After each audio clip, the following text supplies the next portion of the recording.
So you need to have a team that's going to be able to reach everybody. And so I think having a lot of people involved and, you know, just being there, being available, that's one of our greatest resources we have in our village. It's other. And choose. One of the things that I miss, not being at home and living at home yet, is the direct connection to our land and the direct connection to being in a place where it's your tribal laws, it's your tribal people, it's your tribal lands that are holding everybody together. And you are doing innovative work in your communities. Could you share a story about something that your community put its focus on and that you folks have been able to lift up by utilizing the strength that you each mentioned? The ability to compromise and work through difficult times, and then having more than just yourself, creating an opportunity for the whole community to take leadership roles, so it's not just you, it's everybody in a leadership role.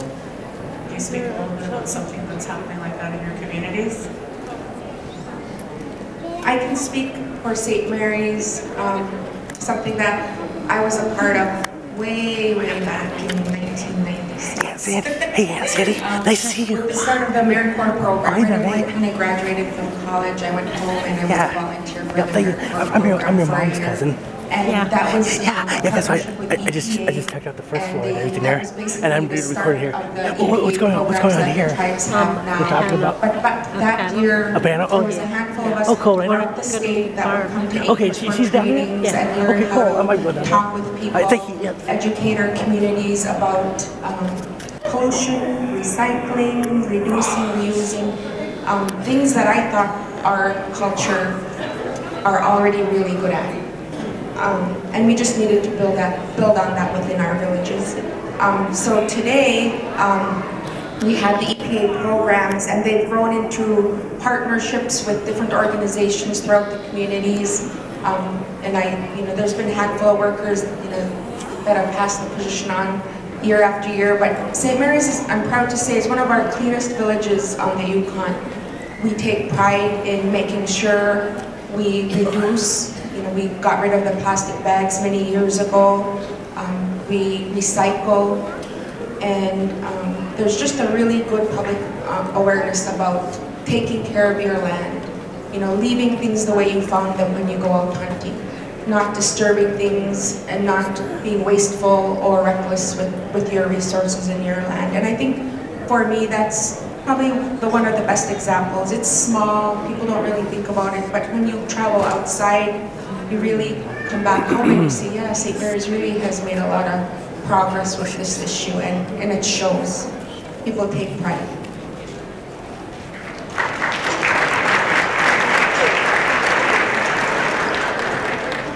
I think one story for Ikiagig is that our community felt that our school district was not doing an adequate job of place-based education and teaching our children about this connection that we share with land. We felt like that wasn't being adequately represented in the classroom, and we would talk about it at local school advisory committee meetings, and we were concerned that children are too focused and connected to technology, and that the emphasis was there, but local science and native technology was just not being learned.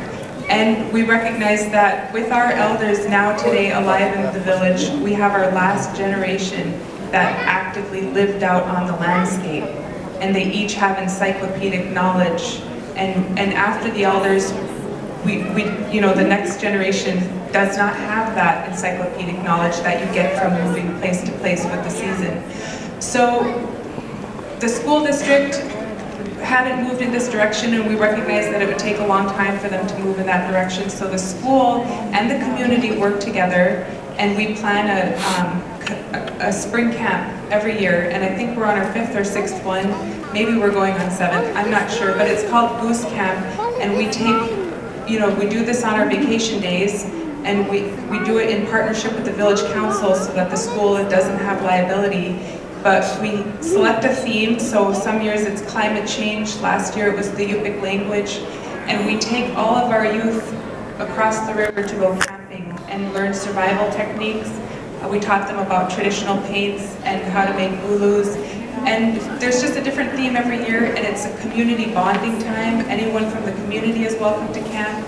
And then we take them to our old village sites. We had them map out one of our ancient village sites. And the community is welcomed over for a potluck night. And we have yubak and storytelling. And it's turned into the highlight of the year for the springtime. So that's, and through that we're hoping the children learn, you know, what they're not learning in the classroom.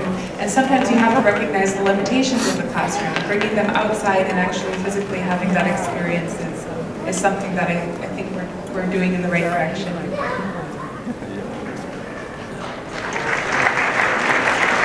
In Port Ivan, and Nice to see you here. Hi. we were all fishermen, well most of us are, and we do a lot of environmental work in the summertime for the people who don't fish. So we're trying to get everybody else into fishing, so we are building our own fish processing plant in Port Ivan. We've been working at it for a couple years now, and we're trying to introduce new technology, new freezing technology, and so we can work all year round and be able to provide employment to all of our people, rather than seasonal jobs just in the summertime and road work. So we're just trying to do something, utilize all of our natural resources. Wonderful. Cheers.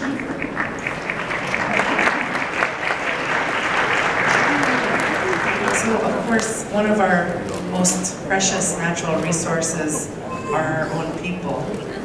And each of your efforts in your community, I know it's hard as Native people, especially as Native leaders, people, you know, in another world or in Western world, you often have to start sentences with I did this, or I'm doing that, or that kind of approach. But I know that each of you in your leadership are coming from a how are we going to do this as a community, and you have to pull in all of your resources in order to do that.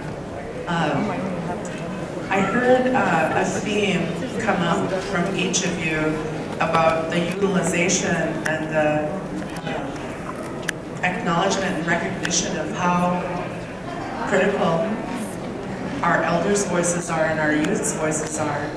And can you share, how do you incorporate your elders and youth voices into the work that you do for your community? And how does that generate energy, or how does that help lift and shift and challenge you in your work in a good way?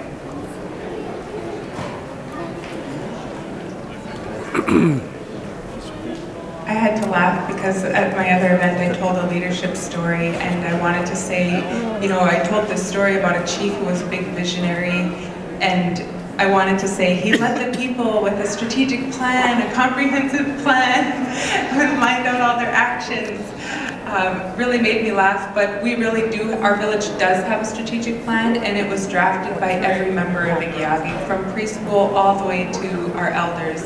And the children were tasked with just simply drawing pictures of what they wanted Igiagi to look like, and that was their voice, and we incorporated that into the plan.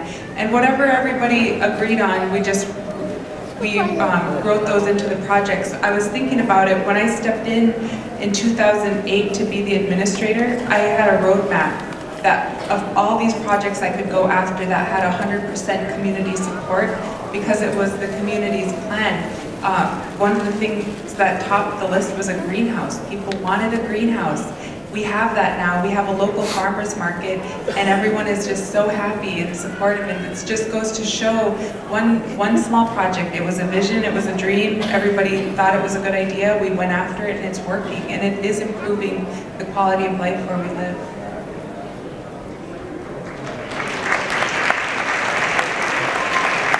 We did the same thing in Port Island. It was, we did our strategic plan in